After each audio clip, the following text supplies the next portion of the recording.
esta hora tú pudieras estar haciendo otra cosa, otra actividad en tu casa, trabajando, pero gracias al Espíritu de Dios, gracias a la cita, porque Jesús te ama y tiene un plan contigo, tú y yo nos encontramos en esta hora a través de la plataforma tecnológica, conectados con el cielo, porque la palabra de Dios está predicando, la palabra de Dios está anunciando y Dios quiere alcanzar tu corazón, Dios quiere hablarle a tu alma, el Señor nos quiere extender un mensaje especial a todos nosotros. Quiero por favor que me acompañes. Yo voy a leer en la Biblia del primer libro del Nuevo Testamento, que se llama el Evangelio según San Mateo, el capítulo 13, del versículo 1 al 3, dice la palabra de Dios.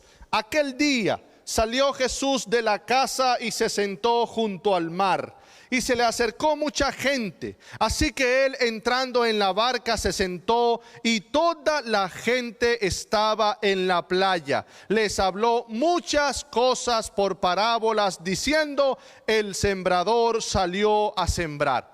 Aquel día había sido un día difícil para Jesús. El Señor había tenido ciertas situaciones complicadas en su ministerio. Ese día el Señor había liberado a un endemoniado que era ciego y mudo. Lo libró de las cadenas de Satanás. Pero los líderes religiosos de la época, los fariseos que eran los apegados a la tradición, dijeron que Jesús sacaba el demonio por el espíritu de Satanás. Y fue ese día cuando Jesús dijo: no tiene sentido, porque una casa dividida entre sí no puede prevalecer. Ese mismo día fue cuando Jesús habló del pecado imperdonable, que es la ofensa al Espíritu Santo, cuando el ser humano corta la comunicación con Dios y con el cielo. Ese mismo día la familia de Jesús lo denominó como falto de cordura, como que a Jesús le faltaba juicio, como que Jesús estaba loco. Así que había sido un día cargado, difícil para Jesús. Él se encontraba en Capernaum, una ciudad a la orilla del lago de Genesaret, del mar de Galilea. Salió de la casa, fue a la orilla de la playa, tenía el plan de cruzar el lago hacia el lado occidental, donde su población en mayoría era gentil, no era judía, y así buscar un espacio de reposo y de paz para conectarse con el cielo.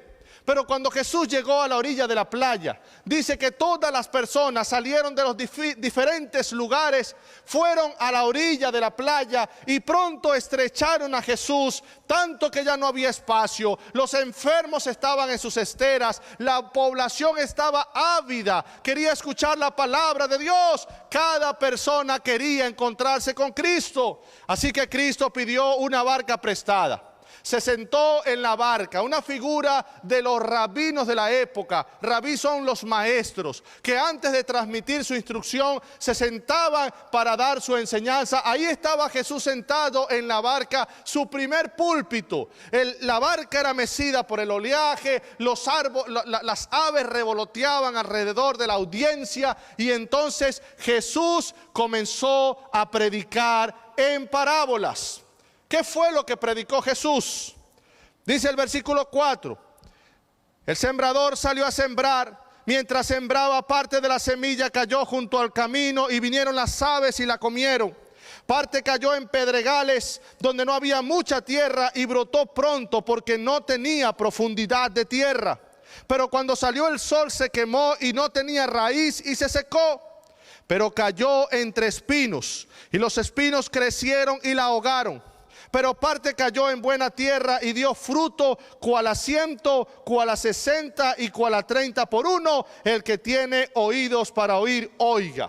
Esa frase, cuando se encuentra en la Biblia, hace un llamado de atención especial.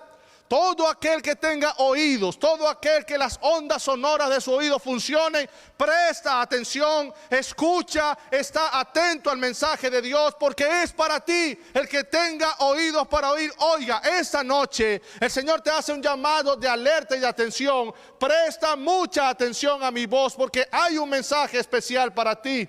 Ahora, Jesús estaba predicando en parábolas. ¿Qué es una parábola? La parábola es un método de enseñanza que está basado en la comparación.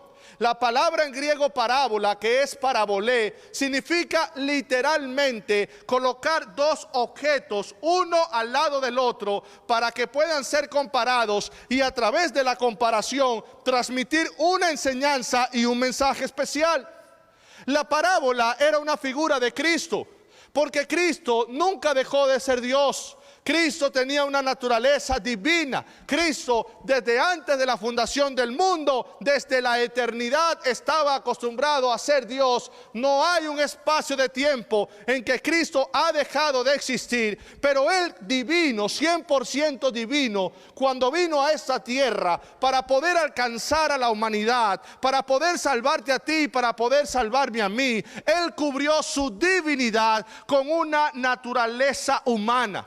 Así era la parábola.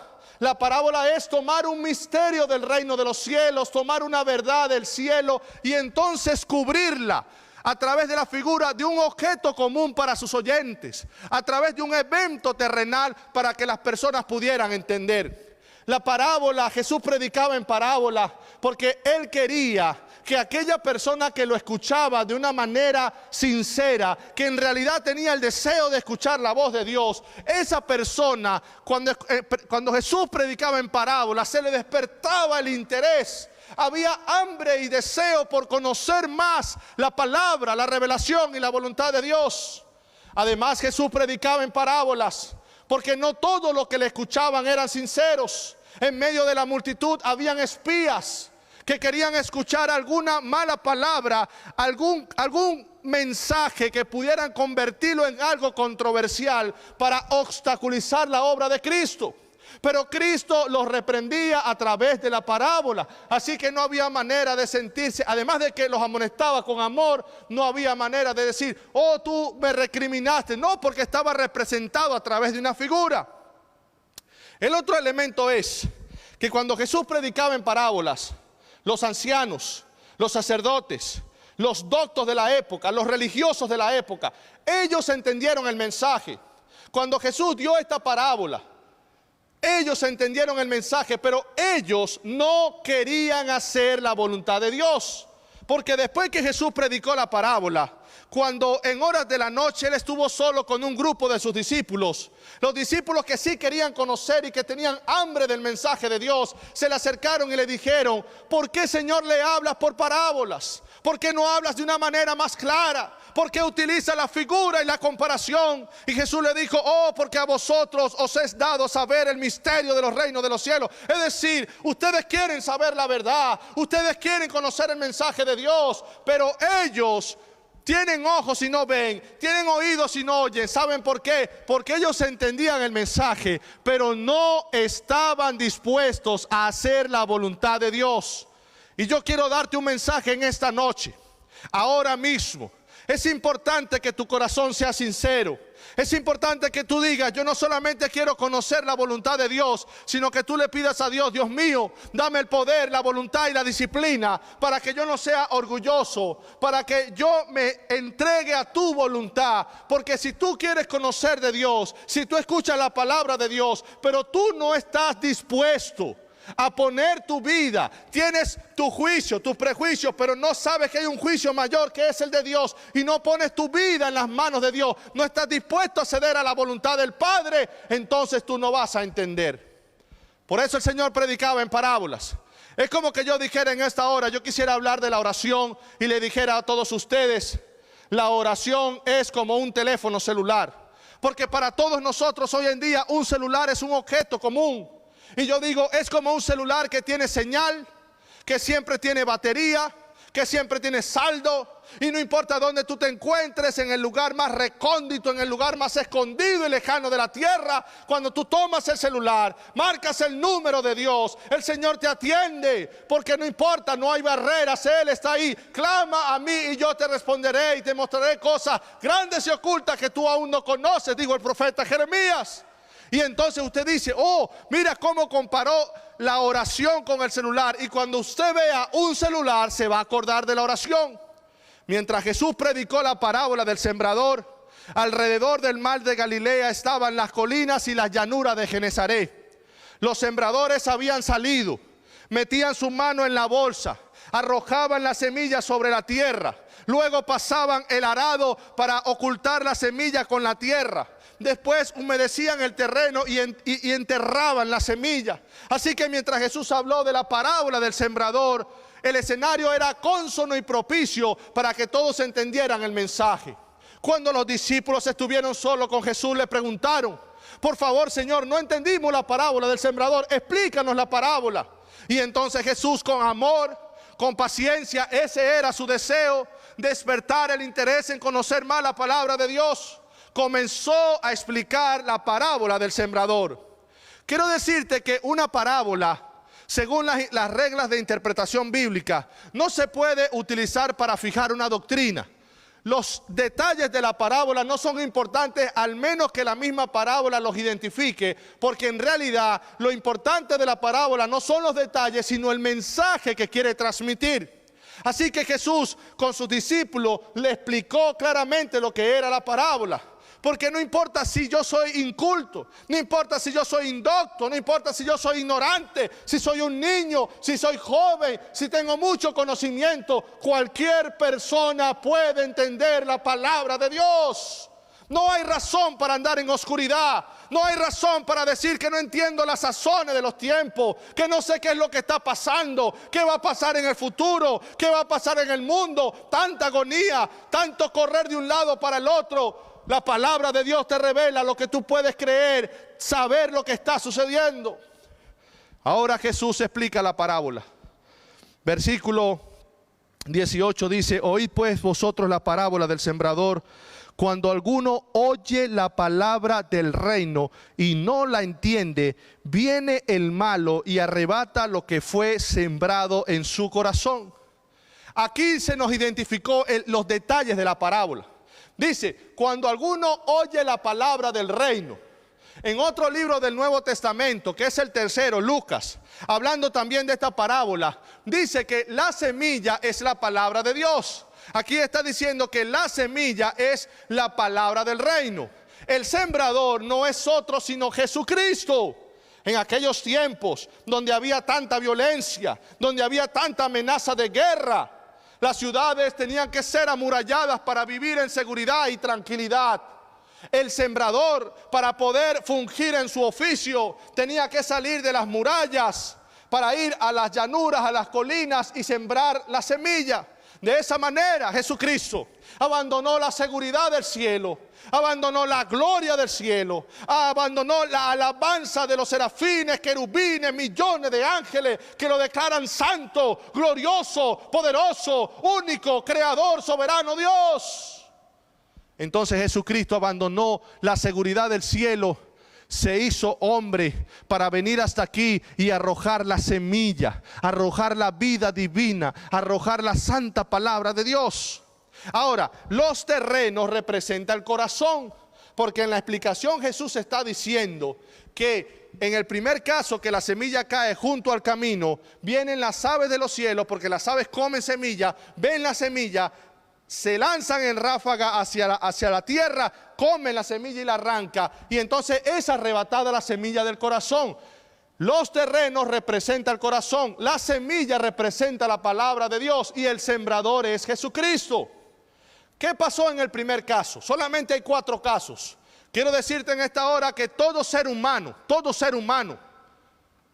tiene, en toda la humanidad solamente hay 4 casos. 4 terrenos y 4 tipos de corazones que están representados aquí en la parábola. Mientras el sembrador está sembrando, dice la palabra de Dios que parte de la semilla cayó junto al camino. Cuando usted se va por una montaña, cuando usted se va por una parcela, cuando usted se va por una región montañosa, siempre va a encontrar un camino bien delimitado, bien marcado. Siempre va a encontrar que hay un pedazo de tierra angosto que se puede distinguir con claridad y es el camino. ¿Por qué? Porque por ese camino pasa la gente, por ese camino pasan las bestias, por ese camino pasan las carretas. Tanta gente transita, tanto movimiento que hacen que la tierra se vuelva dura. hacen que el terreno se ponga firme. Y entonces la palabra de Dios, aunque es poderosa, la palabra de Dios, aunque es viva y eficaz, la palabra de Dios, aunque entra, convierte y transforma el alma, no puede entrar en el corazón, porque el corazón está duro como junto al camino. Y Satanás, representado en las aves de los cielos, está atento. Satanás sabe que hay poder en la palabra de Dios. La palabra Satanás significa adversario, oponente. Él se levanta contra Cristo y entonces él está atento como un ave en el cielo para apartarte de la palabra de Dios, para que tú no te conectes en la campaña, para que tú no recibas un mensaje bíblico, para que tú te distraigas en las redes sociales, para que tú te distraigas completamente en el trabajo y en las cosas de este mundo. Él quiere arrancar de tu corazón la palabra, porque Él sabe que por la palabra de Dios fueron hechos los cielos y todo el ejército de ellos. Por la palabra de Dios los muertos vinieron a la vida. Por la palabra de Dios el enfermo fue sanado. Por la palabra de Dios el universo, las constelaciones, las galaxias, las estrellas fueron formadas. Esto representa a aquellas personas que han vivido tantas cosas en este mundo, han permitido que tanto pecado, tanta tragedia, tanta ruina, tantos vicios, tantas cosas malas y actos de desobediencia han transitado constantemente por su corazón. Tentaciones, pecados, fiestas, derroche. Tantas cosas han pasado por su corazón que ahora el corazón está duro. Y aunque la palabra de Dios es poderosa, no puede entrar para hacer su obra de reforma.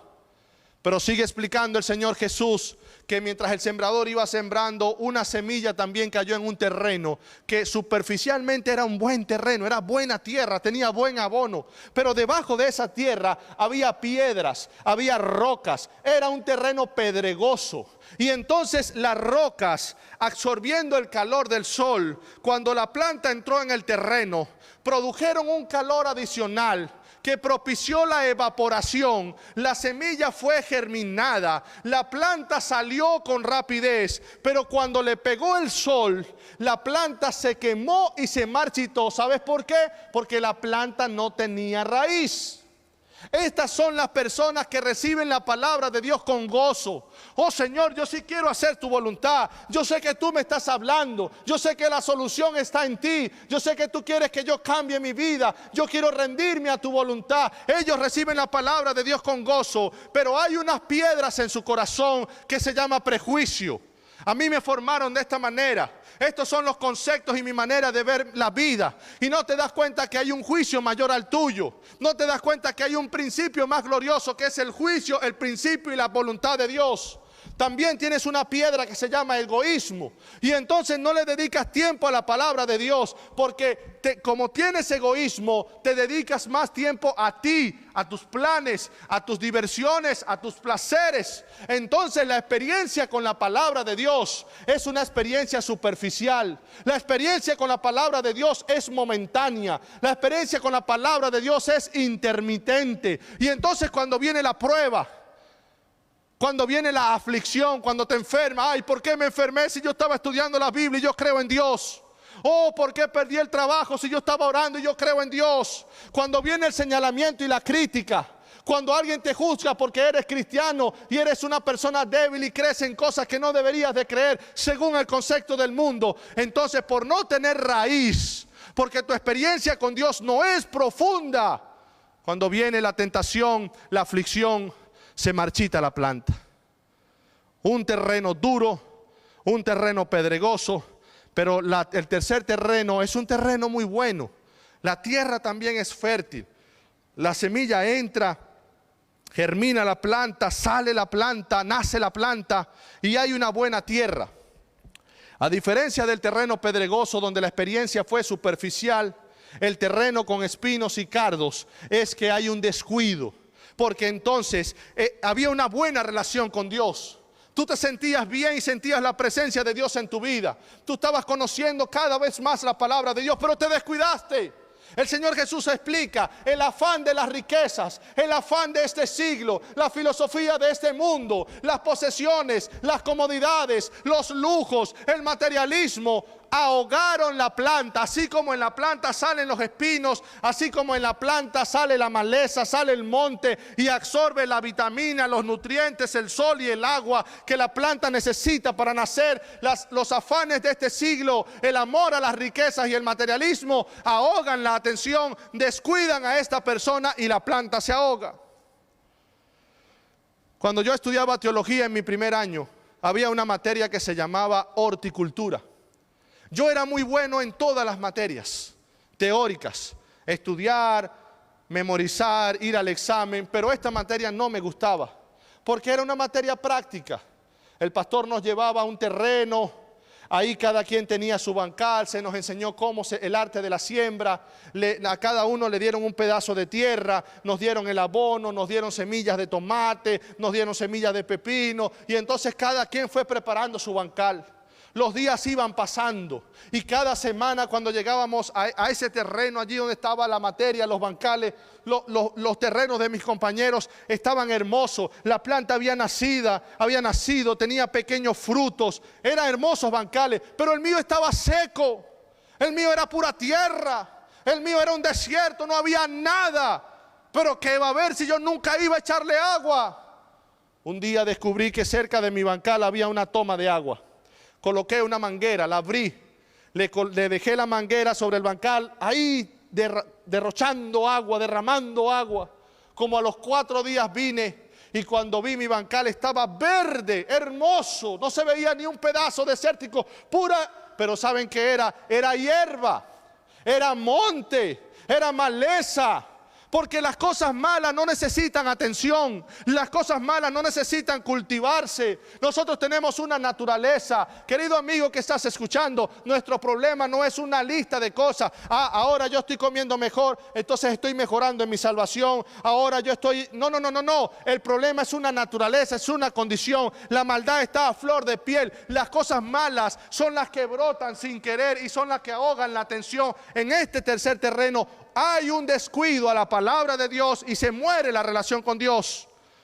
Pero damos gloria a Dios porque hay un último terreno. Dice la palabra de Dios que este terreno es muy bueno. Este terreno es completamente nutriente. La planta llega, la semilla llega, brota la planta de manera maravillosa, hermosa. Y no solamente brota, sino que crece y comienza a dar fruto. Pero da un fruto a 30, da un fruto a 60, da un fruto a 100%. Quiero decirte que en Palestina se consideraba una cosecha exitosa cuando por una semilla se obtenía un 10% de cosecha. Así que aquí no está hablando de un 10% de éxito, aquí está hablando 30%, 60%, el 100%, aquí está hablando de algo milagroso. Pero la pregunta es, ¿qué hay que hacer para tener un buen terreno? Si nadie es bueno, si la palabra de Dios dice, no hay nadie bueno, no hay quien busque a Dios, todos se descarriaron, todos fuimos destituidos de la gloria de Dios. ¿Saben por qué estas personas tienen un buen terreno? La palabra de Dios dice, pero el que fue sembrado en buena tierra es el que oye y entiende la palabra. ¿Escuchaste eso? El que oye y entiende la palabra. Para entender la palabra de Dios, necesitamos tener una relación con Dios. Necesitamos pasar tiempo con Dios. Necesitamos dedicarle tiempo para entender la naturaleza del mensaje, el significado de cada palabra. No puedes descuidarte, no puede ser algo superficial. El Evangelio de Lucas dice que el buen terreno es aquel que retiene la palabra y persevera para dar fruto. ¿Quieres tener un buen terreno? ¿Quieres que tu vida sea transformada? ¿Quieres cambiar para la honra y la gloria de Dios? Tú sabes que necesitas a Dios. Tú sabes que necesitas una nueva vida. Tú sabes que necesitas cambiar. Aquí está la solución. En esta parábola el Señor está hablando de la naturaleza de su reino. No es un reino con ejércitos, con violencia, no. El éxito está en que Él quiere sembrar su semilla en tu corazón para cambiar y transformar tu vida. Y para tener un buen terreno hay que retener la palabra, hay que perseverar, hay que entenderla, hay que pasar tiempo con Dios. ¿Cómo yo puedo entender la Biblia? Fácil. Cuando los discípulos no entendieron la parábola, ¿a quién fueron? A Jesús. Significa que para entender la palabra necesito una relación con Dios. Necesito hablar con Dios. Necesito pedirle a Dios: Dios mío, ayúdame, camina conmigo, abre mis ojos. Dios quiere transformar tu vida. Dios quiere cambiarte. Yo quisiera que en esta hora tú escucharas esta linda canción. En este momento se va a entonar una linda melodía, una canción del cielo que tú vas a escuchar y que es especial para ti. Por favor, presta atención a este mensaje cantado que Dios trae a tu corazón.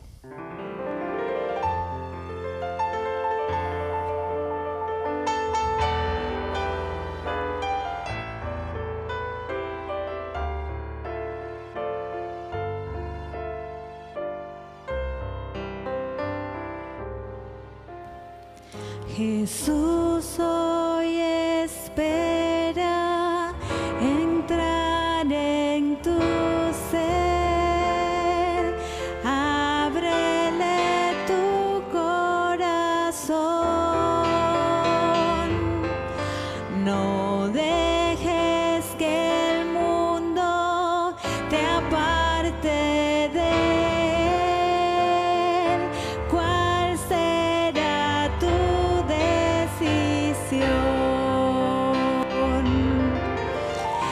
Cada momento esperando está, y ahora te llama otra vez.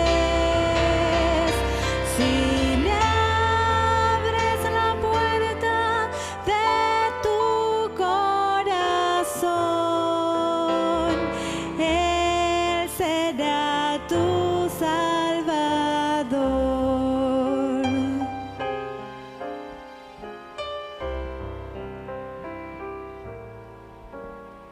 Si das ese paso hacia Cristo el Señor, tierno te recibirá.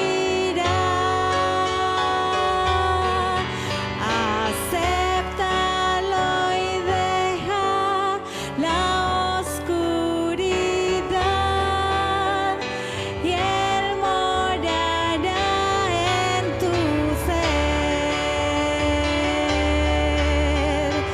Cada momento esperando está, y ahora te llama otra vez. Si le abres la puerta de tu corazón, Él será tu Salvador. Cada momento esperando te está, y ahora Él te llama otra vez. Si le abres la puerta de tu corazón, Él será tu Salvador.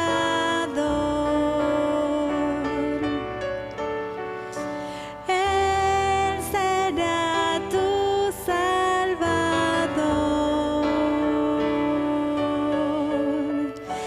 Él será tu Salvador.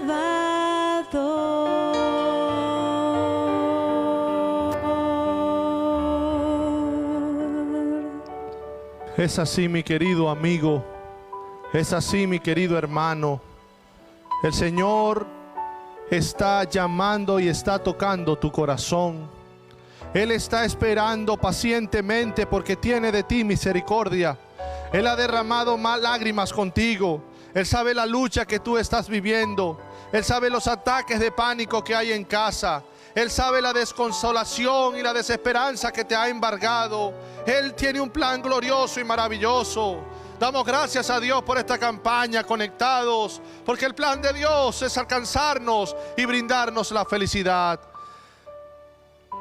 Yo tengo 3 hermanos. Hay un hermano que no creía en Dios. Él no estaba en la iglesia ni caminaba en los caminos de Dios.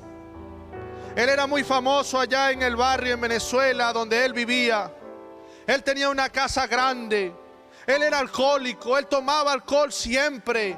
Todos los fines de semana había una fiesta en su casa. Se colocaban los speakers por todos lados. Música, baile, alcohol, celebración.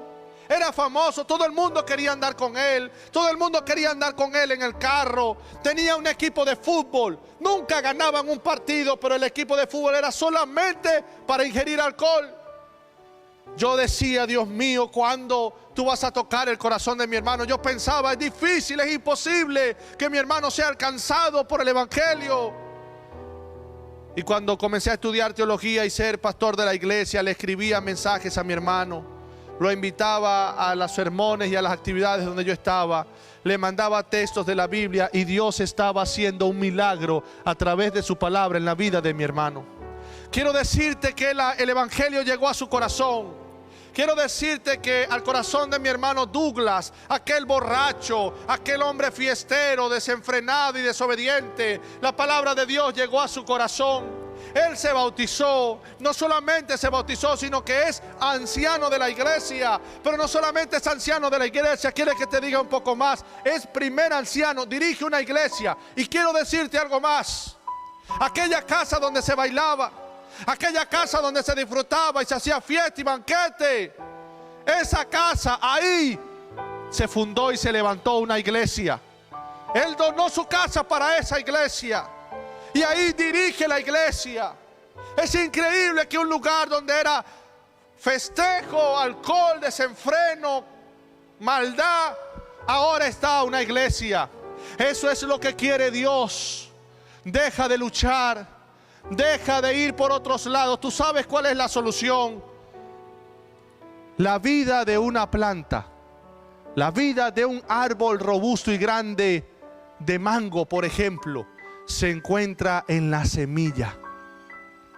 La vida de Dios está en la semilla, y la semilla es la palabra de Dios. Escucha esto: aquel que recibe con fe la semilla, que es la palabra de Dios, está recibiendo en la palabra la misma vida y el carácter de Dios.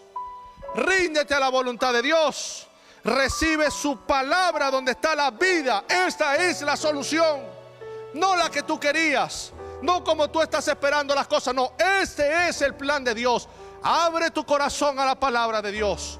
Oye la palabra y entiéndela. Pasa tiempo con Dios continuamente. Clámale a Dios que venga a tu vida y que te dirija y abra tu entendimiento, y tú serás transformado a 30, 60, al 100%. Un milagro grande se verá en tu vida. Allí donde estás, levanta la mano. Allí donde estás, toma esta resolución: hoy quiero seguirte, Señor, para siempre. Te amo y haré tu voluntad. Dios te bendiga, Dios te guarde. Sigamos conectados con Dios. Bendito Padre que estás en el cielo, a cada persona que ha escuchado este mensaje, tócale el corazón.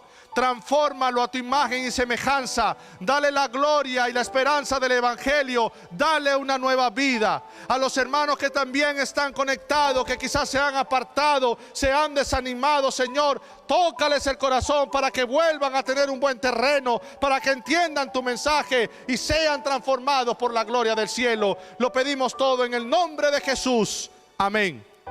Dios te bendiga.